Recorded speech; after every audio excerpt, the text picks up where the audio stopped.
Analala kwa malazi ya ngozi, najifunika sijui gunia. Ni miaka 42 imepita tangu mwanamke anayefahamika kwa jina la Frida, ambaye ni mtoto wa kwanza kati ya watoto 16 wa mzee Mushi, ambapo kwa sasa ana umri wa miaka 56, ikiwa aliondoka nyumbani kwao mwaka 1984 baada ya kumaliza elimu ya msingi katika shule ya msingi Kimanyatu mkoani Kilimanjaro, ambapo baada ya kurejea alieleza kuwa aliondoka nyumbani kutokana na ugumu wa maisha aliouona katika familia yao.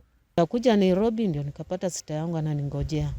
Kwa miaka yote hiyo iliyopita, familia yake haikuwa inafahamu alipo, huku wazazi wake wakiwa wanaendelea kuishi kwa matumaini ya siku moja ya kumuona tena, ambapo hata hivyo kadiri miaka ilivyokwenda matumaini hayo yalipungua na kufikia hatua kukata tamaa, huku familia hiyo ikianza kuamini kwamba huenda binti yao alikuwa amefariki dunia. Kasema huyu alikwenda kuuawa au amesafirishwa nje za nje.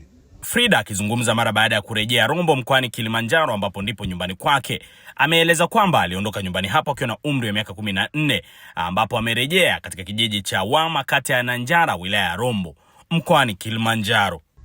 Sasa vile nilikuwa naona wazazi wangu wanateseka, wanaenda kwa kibarua, baba wangu anaenda huko kwa msituni kukata miti ndio akuje ile miti ya kuchonga chonga hivi ya kujenga nyumba, yani ya matope, ndio auze. Nikaona tunalala njaa, tunakunywa uji peke yake. Sasa tulikuwa tunadoya tu ugali kwa wa majirani.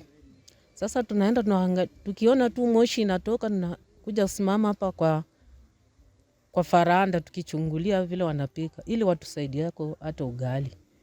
Sasa ugali yenyewe hatupatii kwa sahani, walikuwa wanatupatia tu kwa mkono hivi na wanawekelea hapo mboga. Nikaona hii maisha ni ngumu. Niliona mama yangu akiteseka, analala kwa malazi ya ngozi, najifunika sijui gunia. Hata sisi tulikuwa nalala tu chini ya ngozi tukijifunika gunia.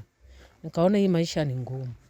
Nikaona wacha nitoroke. Ile niliondoka hapa, niliacha baba yangu na mama yangu kama bado hawajaamuka.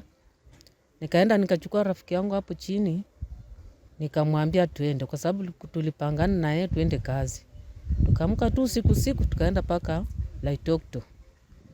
Sasa tukapata hapo Wakikuyu, wakatuuliza mnataka kazi? Na sisi tunasema kila mmoja akaenda njia yake. Sasa kufika huko, huyo tajiri hakuwa ananilipa. Alikuwa ananilipa ugali peke yake.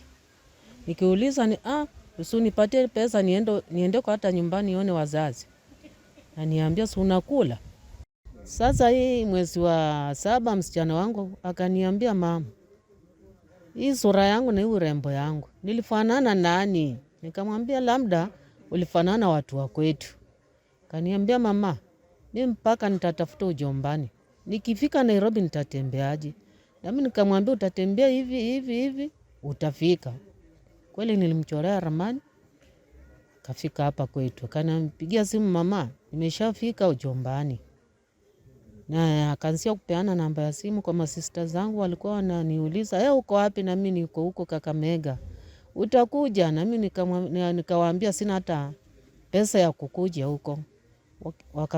Wakasema hapana, tumekaa kamati, tutakutumia pesa. Utakuja. Tutangojea Nairobi. Na kweli nilichukua kwa wajukuu wangu, huyo msichana na kijana yangu, nikamwambia tuende na rafiki yangu mmoja. Nikakuja Nairobi ndio nikapata sita yangu ananingojea. Tukakuja na hapa nyumbani, nashukuru boma letu limebarikiwa. Akatoroka hapa nyumbani. Akatoroka. Tafuta yeye kila mahali hakuna. Piga ripoti serikalini hakuna. Kasema huyu alikwenda kuuawa au amesafirishwa nje za nje. Sasa kamwambia mama tulia, tukaendesha sala zetu hapa nyumbani. Matokeo yake juzi tu kasikia hodi. Nani? Nikaambiwa ni mtoto wa Frida. Yani mtoto wangu. Yani mtoto wake siko hapa. Yule. Ndio tangulia. Kwa maana alipewa ramani tu na mama yake huyu. Akafuata ile ramani mpaka hapa nyumbani. Mimi ni mtoto wa 4 kwa watoto wanne kwa familia, mimi ndo mtoto wa mwisho. Ya kufika hapa ilikuwa ni ndoto yangu sana, yani nikiwa mdogo, nikikuwa mkubwa, ilikuwa ndoto yangu sana nijue mahali mamangu alikotoka, wazazi wake, wajomba, ma-aunties, yani ilikuwa ndoto sana. Ndo nikachukua hiyo jukumu, nikamuuliza mamangu anielezee mahali alikotoka. Ndo maana nikafika hapa siku ya leo. Ni kitu nilianza kupanga mapema, nilimuuliza like 1 week before. Ndo akanielezea nitoke Nairobi nitafute gari za tarakea. Ndo nikatafuta hizo gari za tarakea, nikakuja mpaka hapo kwa mpaka. Akaniambia nikitoka tarakea niingie Ubetu. Kufika Ubetu niingie Wama Primary School. Sasa kufika hapo Wama Primary School alikuwa amenipea majina, sasa hizo majina ndo nilifuata mpaka hapa.